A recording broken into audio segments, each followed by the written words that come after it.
Hello' guys, তো আজি new mini ব্লগৰ সৈতে আজি মই আহিছোঁ SVF চিনেমা হলত এখন চিনেমা চাবলৈ। আৰু মই আহিছিলোঁ মেইডনখন চাবলৈ, বাট টাইমিংটো নিমিলে কাৰণে বাৰেমিয়া চুটিমিয়াখন চালোঁ।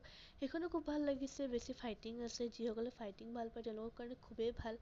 আৰু ইয়াত খোৱা বস্তুবিলাক ধুনীয়াকৈ সজাই থোৱা আছে। আৰু SVF চিনেমা হলৰ ডেক'ৰেশ্যনখিনি খুব ধুনীয়া। যিসকলে আহিছে তেওঁলোকে গম পাবই। আৰু এইফালৰ পৰা মই এণ্ট্ৰি কৰিলোঁ আৰু ইয়াত আমাক চশমা দিয়া হৈছে, কাৰণ 3D আৰু 2D দুটাতে আছে চিনেমাখন। মই 3D লৈছোঁ যিহেতু, গতিকে চশমাখন লৈ লৈছোঁ আৰু ইয়াক খুলি পেলাই পিন্ধি লৈছোঁ, কাৰণ চিনেমা ষ্টাৰ্ট হৈছে আৰু সেয়েহে।